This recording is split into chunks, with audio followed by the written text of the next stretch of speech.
Coming to you live from Rosehill Gardens. Christopher's playing with the lighting mechanisms in the corner, otherwise known as sunlight, something that most trainers are afraid of. Isn't that right, Christopher? Yeah. Most trainers love the dark, hiding in the shadows, like reptiles, mushrooms. What time's the Warwick Farm track open? Too early is the answer. What time? Too early. 4 o'clock. 4 o'clock. That's first horse on track at 4. Which means what, you get in at 3, which means you get up about 2:30. Does that classify as working nights? Or It's what is classified as working a little bit dangerously at that time in the morning. pretty tired, aren't you? Hey? You'd be pretty tired, wouldn't you? Yeah. But we're going to work towards getting later start. I would have thought so. That would have been the better option. Anyway, we'll rip straight into this weekend's preview because we've got an exciting weekend racing in front of us. Rosehill Gardens, you've got 3 in the first. Cap Ferrar. It's not going to run. It's going to run next week at Eagle Farm. Good choice. Running scared of Tuttle Vita. No, he's up in Queensland and he's drawn wide. Tuttle Vita, she's going great. I thought she won last start. She didn't. She didn't. But she gets a chance on Saturday. Third run for a 2-year-old. It's up there, but she's going to be very hard to beat. Good filly. Good filly. Is she Ben? Blinkers on. Yeah, he's a Derby horse for the spring. Simple as that. The beauty of the autumn or winter as we're in now here in Sydney is just the good tracks and just getting race experience into our young horses. And we give our horses time, so we depend on this time of the year being good, or good tracks. And what we've seen over the last few weeks, we had lots of 2-year-old winners, and just going to put us in a good position for next season. Chris Roots reckons it's your most successful 2-year-old campaign or year this year. Yeah, right. On the number of winners already, and you've got 6 weeks to go. So. Yeah, no, well, that doesn't surprise me. As you know, we haven't changed much, but the last 2 years, the whole 12 months have been wiped out with wet weather. But I can go back, say, 10, 15 years ago. We used to get good tracks in Sydney in wintertime, but we haven't had it for 10 years.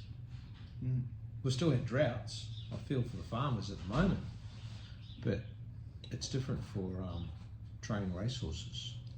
Fine word. They like horses. Good horses like good tracks. They do. Farmers need wet tracks. And excellent horses like that one, just like any track.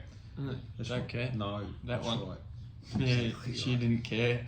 Do you think she would have won at Ascot? Depends on the opposition. What race would you run her in? How far would you run her over that? Mile. At a squeeze, you could have got away with the Diamond Jubilee, like 1200. Do you reckon? Would she have won an Everest?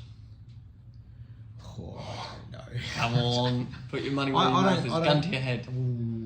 I don't Gotta think pick. so. I don't think so. What? Can't be that good over so many distances. She would have flogged them. Anyway, race 4, Fuller. Full of shit. Yeah, as one of the owners likes to call them. He won't run tomorrow. He'll be saved for Randwick next Saturday. And Ring Ahoy. He's going well. I would have loved it to be 2,000 metres. It's not. It's 1,800, so that might just be against him. And Via de Lamore coming back in distance, I thought blinkers there was on. the biggest certainty out going to Wyong last start, and he didn't even get sighted. So No. I'm hoping he runs better tomorrow. Blinkers go on, yep. And 1,800, isn't it? Yeah. I think he'll run well. I like the horse. Yeah. Saturday racing, tempo-wise, is more reliable than provincial Thursdays. I think it's more reliable at this time of year. I think we've got so many good jockeys in Sydney. When they get to the front, they pull up stumps. They sit.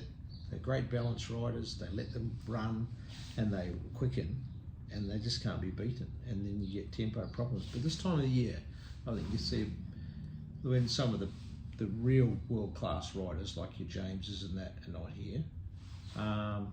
It's still got good riders left in Sydney, and it's great for these guys and girls to have an opportunity. But I think you're seeing more genuine races. Which is actually a good thing. Yeah, it is. That's Okay. terrific. It's great for them to get a chance. Any jockey that's sort of not in the top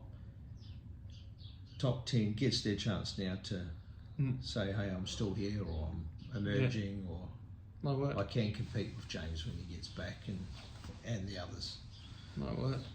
Even your Nashes and Kierans have a little put a feet up time of the year at the moment, don't they? A little holiday. Anyway, without further ado, race 5. Funny with jockeys like Nash, like he gets a lot of time off, but they still need to reset, don't they? He just looks forward to his break, and so he should. But must be frustrating. You have a holiday, then you get a suspension or something. It's hard for them. It is.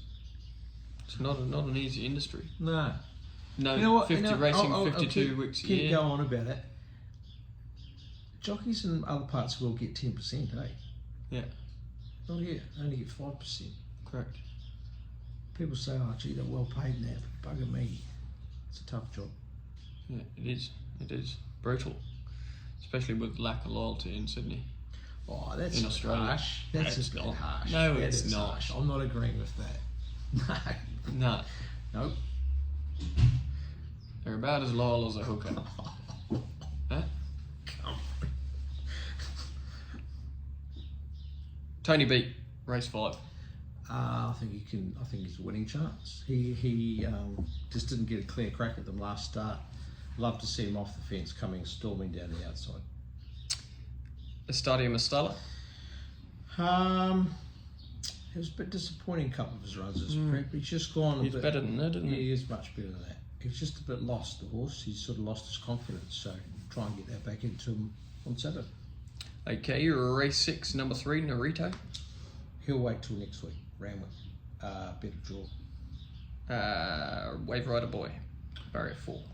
I like this filly. She's a good filly. Like she's been running in some good races and had no luck, and she'll run well tomorrow. Irish Sequel, barrier 9. Oh, he's starting to work his way into fitness and form.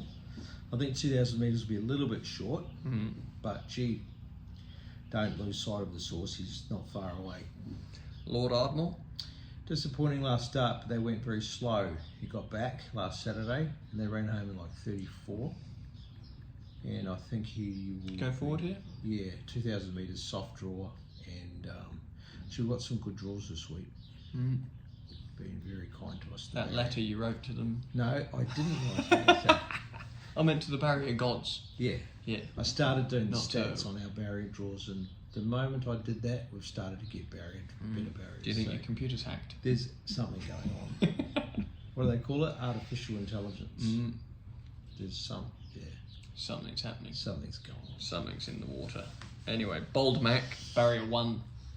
That's not 11, that's 1. Just Another good draw. 1. I think this horse is ready. Hasn't won over this trip before. I think he's been winning over like 1,500 and less. I think he's ready for 2,000 tomorrow. Run well. Okay. Race 8, number 4, Vienna Princess, soft draw. Good run first up. Huge. 3 weeks between runs. She's a quality filly. Lots to like about it tomorrow. I'd love to see her jump and put herself midfield comfortably, and then she'll do the rest. Yeah, Brett Prebbles got off last start and said he'll win next start. Can I keep the ride? He's gone to Royal Ascot. Unbelievable. You'd think he'd stay for Vienna, wouldn't you? It's Royal Ascot on tomorrow, isn't it? Not tomorrow, but must have gone early. Get a feel of the track. Anyway, without further ado, interesting runner, race 9, number 9, sorry, Masquerade. I like this mare. Whenever John Ferguson's involved, there's always a serious note to be taken. It's one of his Natelma horses. Correct. And very astute judge of horse and pedigree. And I think she's got a bright future here in Australia. Is she sharp enough for 1300? It's my only concern, but I think she'll run well.